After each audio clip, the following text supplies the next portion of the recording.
Okay, well, last video we left off with log peeling, and we'll continue that on. I'll show you some finished logs when we get to it. But today, I've got to fix this mistake that I made. It's not a mistake; it's just a design change that I decided to do once I kind of got going on this. So let's start all over again. Okay, here I'm looking at logs. Here I'm picking my nose. Here I'm pointing the thing, pointing the beam. And here I pointed the other thing. I move this over here. I'm going to go over here. I'm going to grab the hanger. That's where I'm going to put it. Now I'm going to go over here and point to that board. Then okay, well, you can hear the wind blowing the tarp up top. You can't really see it, but it's blowing pretty hard. But what you can see is that we've already took this and cut all the nails off. Move that beam over here, and on the other side what I wanted to show you is what I did here. You can see we cut this off with a sawzall. There's a little piece of board still left in there. Trimmed it up, slid it over, tried to make that cut as nice as possible. You can see it's not beautiful, but it's pretty good. It's within an eighth. But what I really wanted to show you was up above here, up above this header, you can see that space up there. Now, that space is not going to hurt anything. We could get away with just putting a block right here in the middle. But what I want to do is, because this hanger is going to actually go all the way up in and catch like so, and all the weight is going to be on this header, I just want to make that header as strong as possible. So I measured this, and you can see there's a measurement there. It's 41 1/8 by 3 3/4. They don't make a 3 3/4 inch board. So what I've done is, and this is a good place where you can use some of your cull lumber. There's a 2x8, and it's been split all the way down. So typically people just throw these away. So what I've done is I've made a mark at 3 3/4. And 41. So you can see that right here, basically the meat of my board is going to come, and it won't affect, the split won't affect it at all. And on the other end of the board, same thing. I can get both boards, and I will put some glue in there, and I'll fill that gap, so that will make that header as strong as possible. So yes, it was maybe a design mistake. That's my fault, but this is how you fix it. And that base frame joist hanger is what's going to help us do the trick without moving the door. So there you go. And when we're done, you'll see how it all looks. And we'll start filling in the log work for the kitchen loft. Okay, hello. This is How to Build a Tiny House Cheap and By Yourself, Part 7. So part of the reason why I've been doing this little video series is to show you how to do one of these cabins, tiny houses, all by yourself. And the key to that is if you have to. If you don't, I say if you can't get some help, get some help. So today my son is home from college vacation, and his name is Theo. And what we're doing today is we are building like a temporary loft. Now, it's a lot of extra work to build something temporary, but part of the thing is we have to work on this roof. And so what we have to do is we have to be able to stand. So all of these boards that I have here, they're 75 inches. So I will be able to take these boards down when the bulk of this side of the roof is done, cut it all down, pull the nails, and use them for rafters on this short side of the roof, because this side is going to be a lot shorter rafter. So we will use all this, but for now we have to put it up, and we have to put it up right. So what we did is we did it just like you would a regular floor joist or whatever, and put these blocks in here, these pressure blocks, and nailed them, you know, end to end. Sometimes what happens is, well, not sometimes, all the time, when you're using cull material, you get boards that they're giving away, throwing away, or selling really cheap. So the way to use them is know how to use them. So today I bought $80 worth for a full load of lumber, but a lot of the boards were twisted. And so right now we're getting ready to put one up. And what I have here is a little twister that I've used in the past. It's just a board here with two sandwiched on either side. And if you can see the gap there, Theo, go ahead and twist that. And as he twists it, you can see that it'll straighten it up. Whoa. Typically, it'll straighten it up to where, and it will on this instance too, to where you can get nails in there. Then you go ahead and straighten it all the way with a hammer.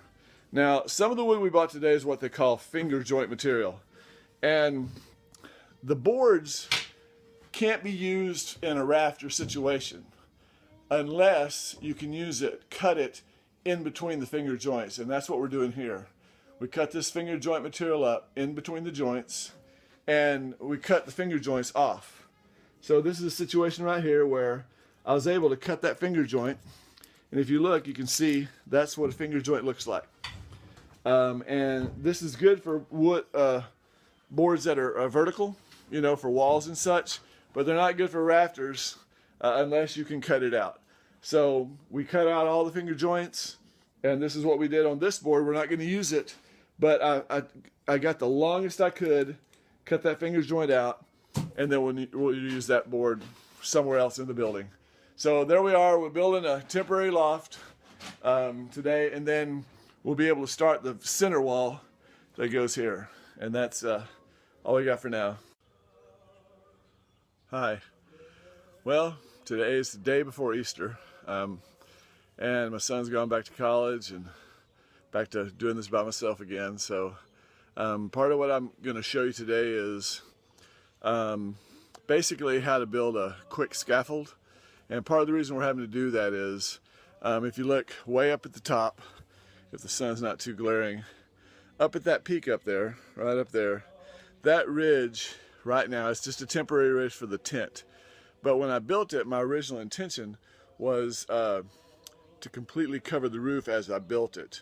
Because here in Oklahoma we're getting just a ton of rain and wind, and a lot of it happens when I'm off on other jobs. So I've been trying to protect my job site. So today I need to raise that about a foot. Have to do that by myself and have to be creative because that's a lot to raise by yourself.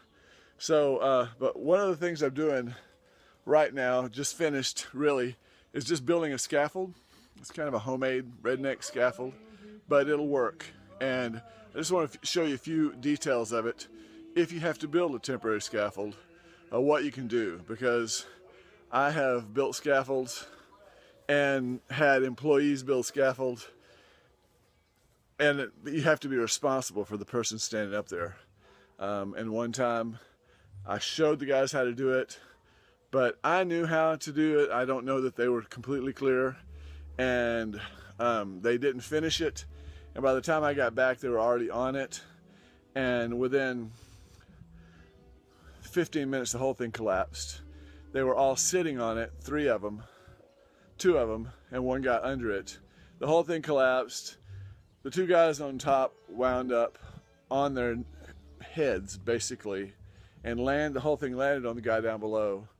And they just didn't take the time to do the proper bracing. And I wanted to do the I told you so, but I was so freaked out. All I could hope was that everybody didn't break their neck.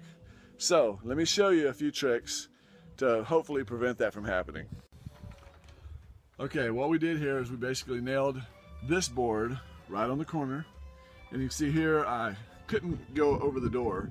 So I put 2 nails right in the stud, 2 more in this stud, and then 2 more here. 6 nails should hold that, maybe 7. Here I just took some scrap, all this is scrap lumber, and nailed 2 nails there. Right now it's just on the ground. I'll put some weight on it, see if it's going to sink a little. It probably will, so I'll have to put a block under it.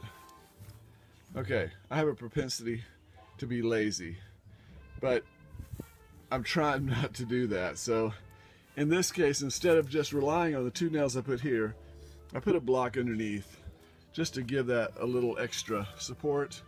And as you can see, I did the same thing there and all the way down. Sometimes you don't have the side of the building to nail to. So in this case, I just nailed a block from here to the next stud. So you got to make sure that you catch both studs there. Now another thing I did here was I have been dragging this old ladder around for probably, oh Lord, 20 years maybe. And sometimes it just comes in handy. People just don't want them because you can't hardly carry them on a truck. But this thing is nearly 18 feet long. It works perfect for this. And I just took some boards, laid on top so I could walk on it. And then sure enough, as I built the whole thing, it was short. If you can see the ladder moved here, you can see the thing was this much short. So what I did was just took two boards, two 2x6s, laid underneath to bridge that little span, and then that goes to the other end down there. So that supports it, and that's what we're going to use now, because what I have to do is I have to take that tent loose. You can see the nailer I put there, the 1x6 all the way down. I'm going to take that loose, raise it to the top about another 12 to 14 inches. That will give me the slack I need in the tent to raise that peak. Okay, so there you go. That's what's going to happen now, and hopefully it'll go well.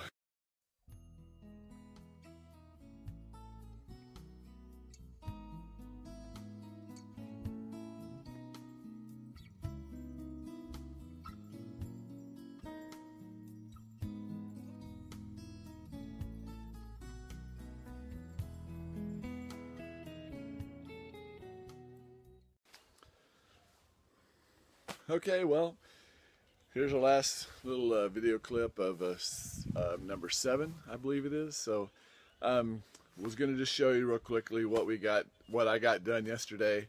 I did get the roof raised. Don't know if you can tell. I'm sure you can't from here, but I'll show you what I did, and got ready to build the center wall, which will basically run just about where my hand is, right over this door. So we'll go inside, I'll kind of show you what I got accomplished, and then we'll wrap this one up. So, temporary loft's done. Great place to stand. If you had to live up there, you could, but you really wouldn't want to, because these are 24 inches on center. Way too far for a floor joist. Works on a roof, if the roof is done right, but not on a floor. So, you can kind of see now how I raised the roof up here. You can see it was this level. I raised it about 14 inches to that level because I don't want to fight this again. Don't want to go through this again. So we're going to climb the ladder. See how this goes with a camera in my hand. And I'll kind of show you what I've got started doing up here. Can't really tell much about the wall, other than maybe you can see the headers over here. There's going to be 4 headers. The windows are going to be about 36 inches. They'll be 1 foot by 36 inches, and there'll be 4 of them. So I did my math. Hopefully I did it right. You can kind of see, I mean, you want to see a lot of embarrassment here. Look at this. That's sad. A good carpenter would never probably have to do that, but anyway, I figured out finally they're about 10 inches from outside of king stud to outside of king stud. So that makes everything equidistant on the top. But anyway, man, when you're 55, you really got to be careful crawling up ladders, stairs, just about everything. Okay, so here we are. You can see behind me where I raised the roof. I'm 6'5", so now I've got plenty of room to work. It's probably embarrassing for my neighbors to look at this thing, but I'll be able to, well, you want to see another embarrassing thing? Look at this cobbled thing that I got cobbled together just to hold that peak up. But it's doing, and I got a place to put my XM radio antenna, so all the important stuff's done.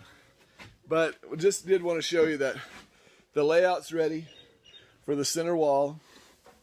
Just pay no attention to those hinges.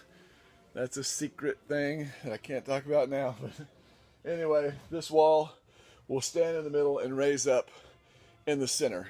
And now it's Easter Sunday. We don't work on Easter Sunday.